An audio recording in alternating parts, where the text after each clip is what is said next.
इतना कर्जा हो गया, वापस लौटाओ। केवलदास ने कहा हमारे पास क्या है, जो लौटाएंगे हम तो बक्कड़े, बक्कड़ों की सेवा करते, चलो कुआं खोदो। तो केवलदास जी को कुआं खोदने में लगा। अब ज्यादा कथा नहीं कहे, आप मुख्य बातें समझो। देने को है नहीं, सेठ जी का कुआं खोदा। अब कुआं खोदा तो ऐसी घटना घटी कि वो है ना, मारवाड़ के कुएं गहरे होते हैं, सो मिट्टी धस गई और केवलदास जी उसी में जैसे गांव ने देख लिया, सेठ जी ने भी देख लिया। अब तो रह गए अंदर, और जो अंदर रह गए वो बाहर का आएगा। हाँ? लेकिन देखो रघुनाथ जी की जिन पर कृपा है उनका बालवा का हो सकता है। कुएं के अंदर भी सीताराम सीताराम। एक बार मारवाड़ के राजा निकले वहां से, और अब वो सीताराम सीताराम की नाम है ना ध्वनि सुनाई दी। बड़ा आश्चर्य, घोड़ा रोका, सिपाही उनके लोगों से पूछा यहाँ सीताराम। लोगों ने बताया यहाँ घटना घट गई, केवलदास कुएं में दब गए। राजा ने मिट्टी खुदवाई, कुएं को बाहर निकलवाया, सो देखा रघुनाथ जी के विग्रह के साथ केवलदास। पीठ में चोट आ गई, सो खूब निकल आ गई, तो लोग कुबाजी कहने लगे। अरे महाराज, अब तो पूरे मारवाड़ में जय जयकार। अब तो सेठों को देखो, जी गलती हो गई, क्षमा करना, अब आटा दाल चावल जो जरूरत पड़े, दुकान पे आने की जरूरत नहीं है, वहीं से ऑर्डर भिजवा देना। खूब बाबाओं की सेवा करो, खूब भोज भंडारा करो, और खूब राम नाम का जो है संकीर्तन करो। अब तो जागीरदार साहब भी समय समय पे महाराज आदेश दे, जो इच्छा हो खूब संत सेवा होती। अयोध्या, वृंदावन, हरिद्वार, ऋषिकेश संत आते। और अब सोचो आप, ऐसे महापुरुष की पत्नी कितनी भाग्यशाली होगी, ऐसे महापुरुष की पत्नी कितनी भाग्यशाली होगी कि दूर दूर से लोग, राजा महाराजा, सेठ साहूकार जिनका दर्शन के लिए आते और हाथ जोड़कर खड़े रहते हैं, महाराज कुछ आदेश दे और हम सेवा करें। कुबा जी इतने बड़े भक्त, लेकिन पत्नी अभी हमने कहा नंबर 1 की दुष्ट। बाबा जी को देख के जल भूलती, कहां से आ गए, कब तक इनके लिए टिक्कड़ बनाऊंगी, कब तक इनके लिए चाय बना बना के दूंगी। हे भगवान, खूब गले समस्या पड़ी। एक बात ध्यान दो भैया, जिसकी सेवा में निष्ठा नहीं है ना, ठाकुर जी उसकी सेवा स्वीकार भी नहीं करेंगे। आप करके देखें, आपकी श्रद्धा है ना तो रघुनाथ जी आपकी सेवा ले लेंगे, और आपकी श्रद्धा में कमी है तो आप अनुभव करना, आपकी सेवा भगवान नहीं लेंगे। अब कुबा जी का तो भाव, लेकिन देवी जी का भाव ही नहीं। हाँ, भगवान ने सोचा भाव नहीं तो इसकी रसीद कटवा दो। अब रसीद ठाकुर जी की कृपा मायके से आ गया। अब तो मोबाइल चल गया, सो प्रेम भाव कम, लेकिन पहले तो पत्र भी पढ़े लिखे ही भेजते थे। सो मायके का पागल आदमी भी बड़ा प्यारा लगता था हमारी माता। अब भाई, भतीजा और परिवार वाले आए, कुबा जी की पत्नी बड़ी खुश हुई, अरे आज तो मेरे परिवार के लोग आ गए। हाँ, अब परिवार के आए, सुनो बाबाओं के तो टिक्कड़ बनाने में जोर आता था, लेकिन परिवार वालों के लिए बड़े बूढ़े जानते हैं, काली रोटी धोली दाल। पुराने समय में खीर पुआ, अरे काली रोटी धोली, हमारे महात्माओं का प्रसिद्ध भोजन था। बढ़िया चकाचक खीर पुआ। अब भगवत कृपा हो गई, प्रसाद बन करके तैयार हुआ। अयोध्या से 10-5 संत और आ गए। वो तो देख के जल रही है, आज इनको आने को मिला। कुबा जी ने कहा अरे भाग्यवान, कोई कमी नहीं है। सुनो, अयोध्या से संत आए, पैदल आए हैं, भगवान के प्यारे हैं, थोड़ा माल पानी बढ़ा ले। कमी हो तो कंजूसी करो जी, कमी तो है ही नहीं। यहाँ तो ऑर्डर दो और माल तैयार।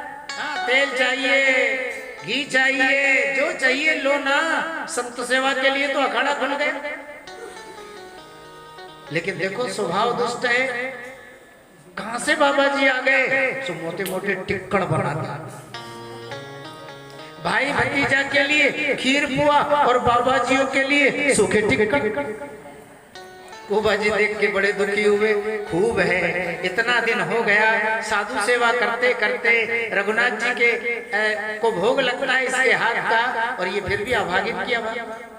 चल ठीक है, जो तेरे करना है कर, हमको जो करना है हम करें। अब मारवाड़ में पानी दूर से लाना पड़ता है,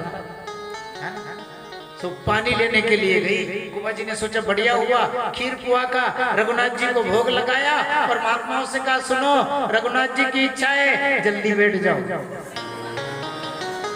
अब महात्माओं को बैठा है ना, जल्दी महात्माओं को बैठाया और बढ़िया खुद ही खीर पुआ संतों को परस रहे हैं। अब संत जीव रहे, ओ भाई भतीजा बैठे हैं, अब इनका नंबर तो तब आएगा जब ये निपट जाएगा। अब पानी लेकर के आई, अरे महाराज देखते ही जल भुन गई। अरे गालियां महात्माओं को बकना चालू कर दी। महात्मा लोग कहने लगे कुबा जी ये आपकी पत्नी हल्ला गाय को बचा रही है। अब मारवाड़ी गाली बाबाओं को तो समझ में नहीं आया, अयोध्या के महात्मा थे। कुबा जी ने कहा सुनो, ये कह रही है ये कैसे महात्मा है, राम नाम की गर्जना तो कर ही नहीं रहे और यूं ही जीव रहे। तो महात्मा लोग गर्जना से तारा, उधर से गाली आ रही है, इधर से तारा। अब आग में घी का काम तो होगा। अरे पूरी तरह जल गई महाराज, है ना। स्थिति यहाँ तक बनी कि है ना, लड़ाई दंगा किया और भाई भतीजाओं के साथ माई के भाग। कुबा जी ने कहा बढ़िया रहा, भागना है तो भाग लो, एक दिन तो तुम्हें भागना है। और भागी तो सुनो अभागन, इन्हीं को अभागन कहते हैं। भागी तो ऐसे नहीं कि थोड़े दिन रूस के, परमानेंट ही भाग किसी दूसरे के पास। कुबा जी ने कहा और अच्छा रहा, फंद कटा, धक्के खाएगी भूखा मरेगी। अब भूखे मरने लगे तो नए आदमी को लेके भाग। महाराज भूखे मर रहे हैं, आप सेवा में रखो क्योंकि यहाँ तो कम माल की कमी नहीं, रोज चकाचक घुट रहा है। अब वहां तो सूखे टिक्कड़ भी नसीब नहीं। कुबा जी ने कहा कोई बात नहीं ठहर, लेकिन देखो यहाँ टहल करने वाला कोई नहीं है, इसलिए दोनों लगे रहो। झाड़ू बारू बर्तन चौका, 2-4 महीना खूब सेवा करवाई। सोचा इनको रखना ही ठीक नहीं है ना, आटा दावल दे दिया, ले जाओ और सुनो अब दोबारा कभी भी अपना मुंह मुझे मत दिखा। तो देखो जी अपन यहाँ चर्चा कर रहे हैं कि पति भक्त है और पत्नी दुष्ट स्वभाव की है, तो पति अपनी पत्नी को सुधार भी सकता है और नहीं भी सुधार सकता है, कोई गारंटी नहीं है। लेकिन भैया ये आपके हाथ में बात। पति कितना भी नास्तिक क्यों ना हो, आप यदि भगवान की भक्ता हो तो नास्तिक से नास्तिक पति को भी आस्तिक बना सकते। अपन कितने उदाहरण देख ले, पहले भी आपके सामने कथा में वर्णन किया था। अपने उत्तर भारत के सबसे प्रसिद्ध संत हुए हैं गोस्वामी तुलसीदास जी हुए। अच्छा आप ही बताओ, तुलसीदास जी इतने बड़े भगवान के जो भक्त हुए किसकी प्रेरणा से? भाई ठीक है, ये संतों की बात है, शास्त्रों की बात है कि महर्षि वाल्मीकि ही तुलसीदास जी के रूप में प्रकट हुए हैं, ये हमारी आपकी बात है। लेकिन बहिरंग दृष्टि से देखें तो तुलसीदास जी इतने महान जो संत बने, किसकी प्रेरणा? रत्नावली की प्रेरणा। पुराने समाज की स्थिति को आप जानते हो, पढ़ते हो, बड़े बड़ों ने तो अनुभव भी किया। अपना समाज जो है ना वो गुलाम था महाराज। हजारों वर्ष तक विदेशियों ने हमारे ऊपर महाराज शासन किया है। हमारी चोटी, हमारी बेटी और हमारी रोटी भी उस जमाने में सुरक्षित नहीं। तो अपने समाज में एक कुप्रथा का जन्म हो गया। कौन सी? बाल विवाह। ये मजबूरी थी, जल्दी बेटी पढ़ाई करे, कोई कलंक नहीं लगी। अब बाल विवाह, तुलसीदास जी का भी बाल विवाह। देखो विवाह तो जल्दी कर देते थे, लेकिन बेटी को ससुराल का भेजते थे। जब समझदार हो जाती तब अब विवाह तो बचपन में छोटे छोटे में कर दिया। अब रत्नावली समझदार हुई तो रत्नावली का गोना होना। तुलसीदास जी और रत्नावली महीना 15 दिन तक साथ साथ रहे। अब भाई प्रेम तो होगा ना, पत्नी का पति से प्रेम होना ही चाहिए। अच्छा आप ही बताओ, पत्नी को पति से छोड़ करके प्रिय और क्या हो सकता है? तो पति को भी पत्नी से प्रेम होना चाहिए। भाई पति को भी पत्नी से अच्छा जीवन साथी या मित्र या हितैषी भला कौन हो सकता है?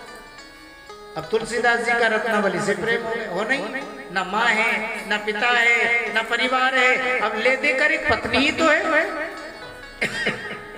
भाई आया रत्नावली को लेवा कर ले गया तो पीछे पीछे तुलसीदास जी भी चले गए, कौन सा बुरा हुआ?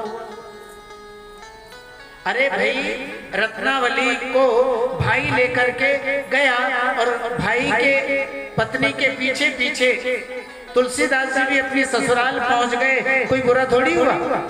आज तो अपने समाज में यही होता है, शादी होती है तो दुल्हन पति को लेके ही तो मायके जाती है, तो लड़के को जाना पड़ता है। अगर कोई शर्मिला है, नहीं नहीं तुम ही चली जाओ, मैं तो बाद में जाता रहूंगा, तो बिगड़ जाएगी शादी काई को की।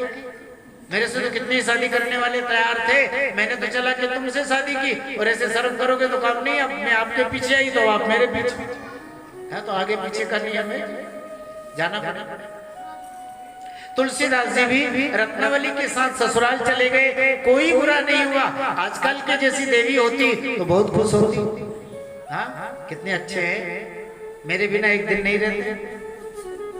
लेकिन रत्नावली ने कैसा फटकार, अस्थि चर्म की देह मम तामे ऐसी प्रीति, और ऐसी जो रघुनाथ संग होत न तो भव। अरे महाराज आपको धिक्कार है, एक दिन भी मेरे बिना नहीं रह पाए। हड्डी मांस और रक्त के विकार इस शरीर में इतना प्रेम है। सुनो, इतना प्रेम रघुनाथ जी से हो जाए तो ये जन्म और मरण का झंझट ही जो है। तुलसीदास जी को बात लग गई,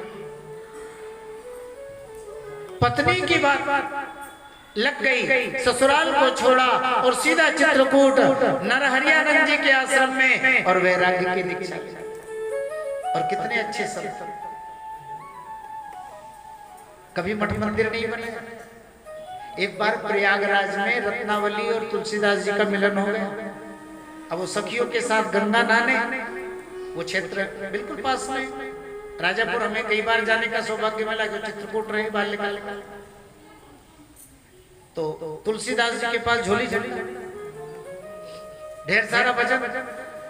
रत्नावली ने कहा हुआ इतना सामान बांधे, खड़िया खड़ी कपूर सब उचित न पिए त्याग, है ना, बोरी भर के सामान ला दे हो तो एक काम करो, मेरा